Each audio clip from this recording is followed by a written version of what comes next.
Italy में कबूतरों को दाना डालना कानूनी रूप से अपराध है, खासकर मशहूर पर्यटन स्थलों पर। इसका सबसे बड़ा कारण यह है कि कबूतरों की ज्यादा संख्या शहरों के लिए समस्या बन सकती है। जब लोग उन्हें दाना डालते हैं, तो वे बड़ी संख्या में इकट्ठा होने लगते हैं, जिससे गंदगी और बीमारियां फैलने का खतरा बढ़ जाता है। कबूतरों का मल इमारतों, मूर्तियों और ऐतिहासिक धरोहरों को नुकसान पहुंचा सकता है, क्योंकि इसमें एसिड होता है जो पत्थरों और धातुओं को खराब कर सकता है। इटली में कई प्रसिद्ध जगहें हैं, जैसे वेनिस, रोम और फ्लोरेंस, जहां हर साल लाखों टूरिस्ट्स आते हैं।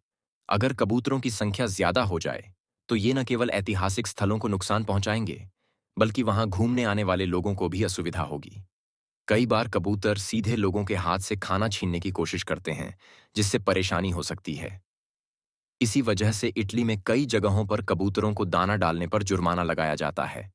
लोग इसे छोटी सी बात समझ सकते हैं, लेकिन यह कानून इटली के ऐतिहासिक स्थलों और सार्वजनिक सफाई को बनाए रखने के लिए बहुत जरूरी है।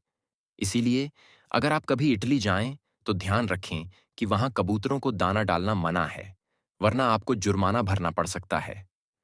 नॉर्वे में कुछ जगहों पर मरना अवैध माना जाता है, और यह सुनकर आपको अजीब लग सकता है, लेकिन इसके पीछे एक दिलचस्प कारण है। दुनिया के सबसे ठंडे और दूर दराज के इलाकों में से एक, लॉन्गयरबायन नामक कस्बे में लोगों को मरने की इजाजत नहीं है। इसका कारण यह है कि वहां की जलवायु इतनी ठंडी है कि अगर कोई वहां मर जाए, तो उसका शव प्राकृतिक रूप से सड़ता ही नहीं। ठंड के कारण शव वैसे ही सुरक्षित रह जाता है, और यह वैज्ञानिकों ने पाया कि वहां 100 साल पुराने शवों में भी बीमारियों के वायरस जिंदा रह सकते हैं।